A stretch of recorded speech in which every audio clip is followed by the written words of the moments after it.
everybody.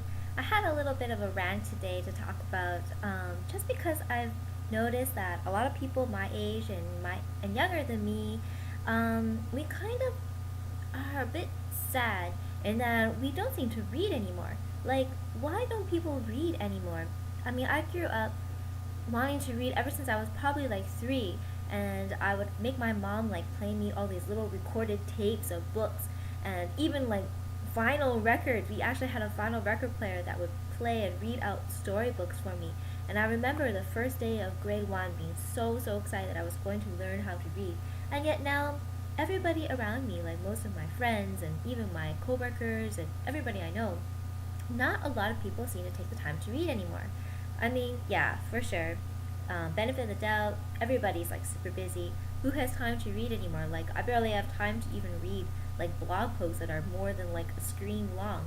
Like, it's just, how come we just don't appreciate the written word, you know? And I think that reading is such an important thing to do. It just relaxes your mind and it sparks your imagination.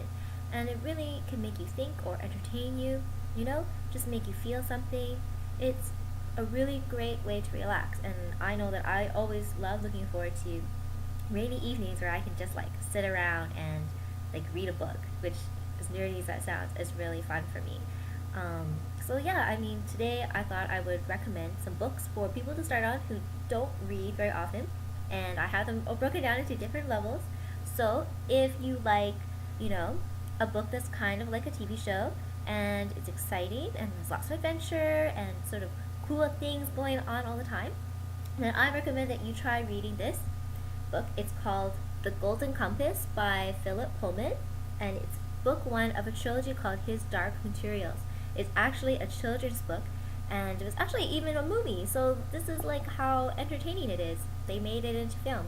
So it's all about this young girl, and she travels, well, it's sort of in an alternate version of our world, but except that everybody has like a little bit of part of their soul is like a almost like a spirit animal called a demon or a daemon. I'm not sure how you pronounce it, but in the form of an animal, it's like your other self. And she goes into all these crazy adventures and fights these like dark powers in the world, and she ends up traveling into another dimension. But that's in the next books.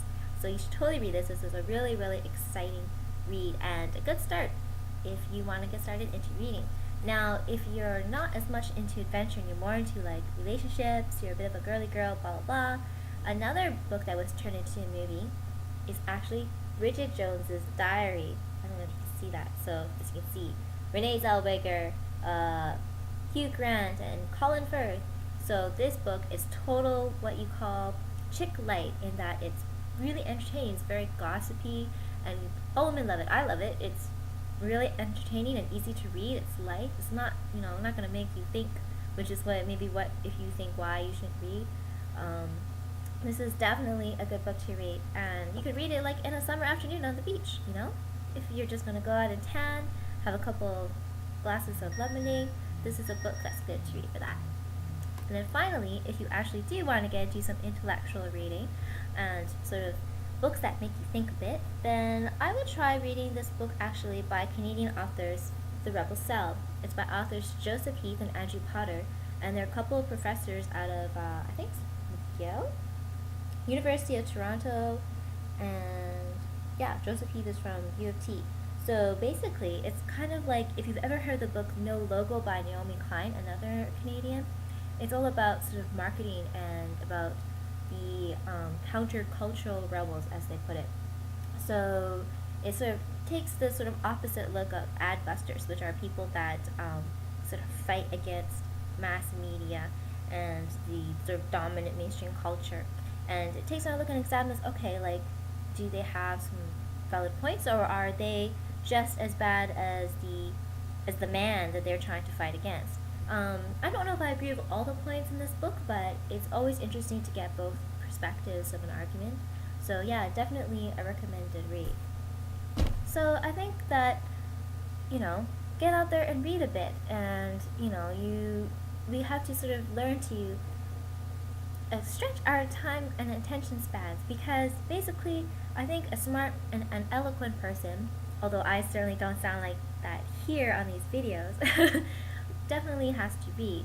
I mean, how can you have an opinion about the world or just outside of your own little life if all you ever read is like Cosmo or you only watch like the Discovery Channel? You know what I mean? Like, sure, Discovery Channel is great. I love Discovery Channel, but I mean, it's not going to make me an informed and intelligent person.